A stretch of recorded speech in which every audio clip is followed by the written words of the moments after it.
Tutorial membuat tagihan berulang. Tagihan berulang adalah tagihan yang dikirimkan kepada orang yang ditagih setiap periode tertentu, seperti bulanan ataupun tahunan. Untuk membuatnya, kita masuk ke menu Master Tagihan, lalu pilih menu Tagihan Berulang. Kemudian kita klik tombol buat tagihan berulang baru. Lalu pertama-tama kita masukkan siapa orang yang akan kita tagihkan tagihan berulang ini. Kita bisa mengisikan secara manual nama, nomor telepon, email, dan alamat secara manual, ataupun kita juga bisa memilih dari data yang sudah tersimpan melalui tombol cari.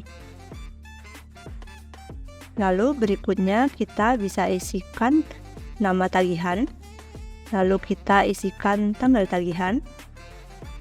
Tanggal tagihan ini adalah kapan tagihan akan dibuat oleh sistem dan dikirimkan kepada orang yang ditagih.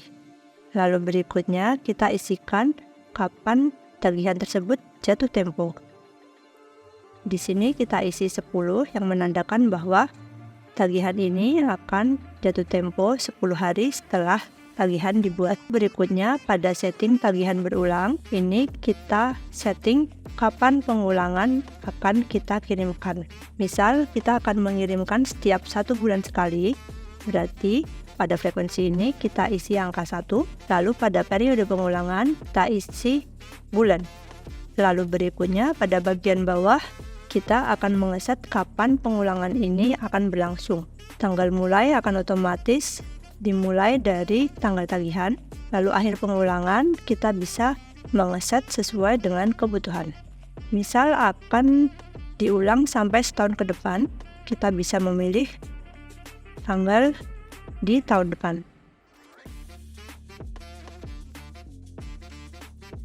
Lalu berikutnya ada setting pembayaran kolektif. Ini adalah setting apakah tagihan dapat dibayar secara sekaligus di depan atau tidak. Kemudian di bawah ada setting pembayaran kolektif, yaitu setting untuk mengatur apakah tagihan dapat dibayarkan sekaligus di awal atau tidak. Jika diizinkan, kita bisa pilih opsi diizinkan. Lalu kita bisa tentukan jumlah maksimal berapa tagihan yang dapat dibayar sekaligus. Misal hanya boleh membayar 6 tagihan sekaligus secara berturut-turut, kita bisa mengisikan angka 6 di sini. Kemudian kita klik tombol selanjutnya.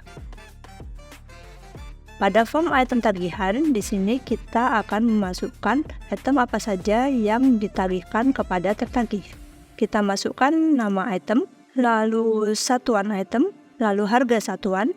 Ini diisi dengan nominal tagihan. Lalu ada kolom diskon dan pajak, ini sifatnya opsional, bisa kita isi atau bisa juga kita kosongkan. Jika ada lebih dari satu item yang ditagihkan, kita bisa menambahkan lagi dengan klik tombol tambahkan item tagihan.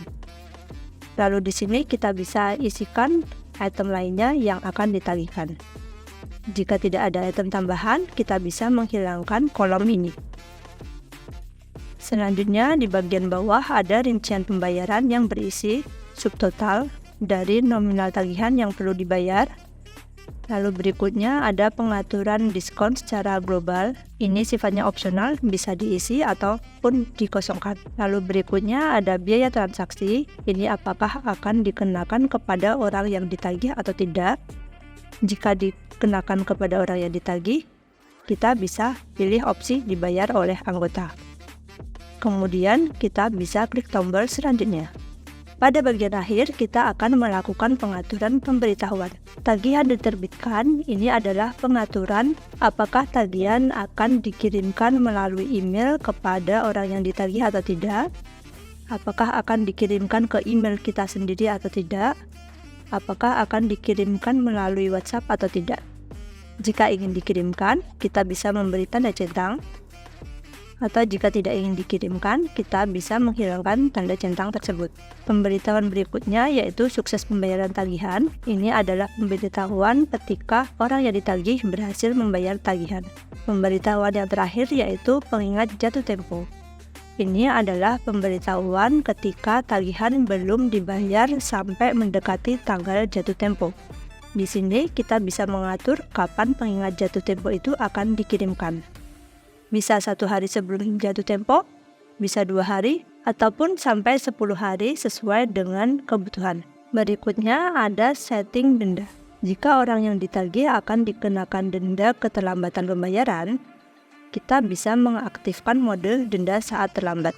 Kemudian kita bisa mengisikan berapa denda yang akan dikenakan kepada orang yang ditagih. Bisa berupa nominal tetap ataupun persentase. Jika tidak ingin mengenakan denda, kita bisa menonaktifkan tombol ini. Selanjutnya kita simpan data master tagihan ini dengan klik tombol buat. Setelah berhasil dibuat, otomatis akan tertampil data detail master tagihan yang sudah dibuat. Sistem secara otomatis akan membuat tagihan pada tanggal tagihan yang sudah kita set sebelumnya.